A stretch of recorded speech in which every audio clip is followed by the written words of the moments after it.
এই ছেলে, এই বাড়িতে মরা মরেছে, সারা দিন গোটা গ্রামের মহিলা এই বাড়িতে আসছে কেন?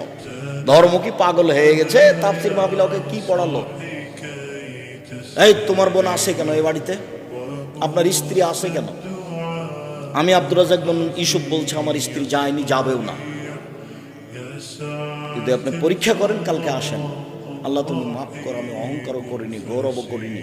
3 মাস থাকার পরে যদি আপনার সরিষা সম পরিমাণ পর্দার ব্যতিক্রম দেখা যায়, আমি জাতির সামনে কথাই বলব না। বিবাহের 11 দিন পর থেকে প্রতিষ্ঠানের প্রধান শিক্ষিকা। এই বাড়িতে মরা মরেছে, সারা দিন কেন এই বাড়িতে মহিলারা আসছে? ওর কি মাথা ঘামলো যে এখানে আসবে কেন সারাদিন? ওর কেন একটু লজ্জা হলো? ওর কেন একটু শরম হলো?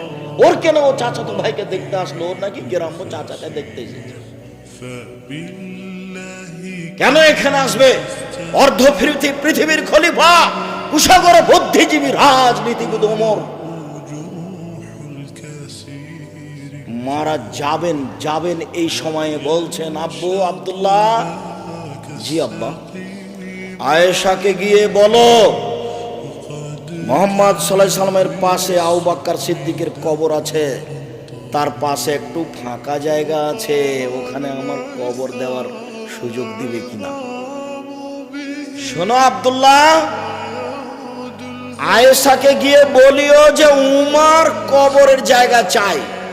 এই কথা বলিও না যে আমিরুল মুমিনিন, দেশের সরকার জায়গা চাই, এই কথা বলো না। বলবে যে উমর চাচ্ছে। আপনার কোন কালে প্রিন্সিপালের পদ চলে গেছে, তবু আপনি বলছেন সাবেক প্রিন্সিপাল, কলমে লিখছেন। আপনি বলছেন সাবেক এমপি মন্ত্রী, আর উমর এখনো মরেননি, জীবিত আছেন। বুখারী মুসলিমের হাদিস। বেটা, আয়েশাকে গিয়ে বলবা উমর কবরের জায়গা চাচ্ছে, বলিও না যে দেশের সরকার চাচ্ছে, আমিরুল মুমিনিন চাচ্ছে, এই কথা বলিও না। তো এখন আব্দুল্লাহ গেছেন, সালাম দিয়ে ভিতরে ঢুকে দেখছেন যে আয়েশা বসে বসে কাঁদছেন। উমর মারা গেছেন, সেই জন্য আয়েশা বসে বসে কাঁদছেন। কই আয়েশা তো দেখতে আসেননি, আয়েশা রাদিয়াল্লাহু তাআলা আনহা দেখতে আসেননি।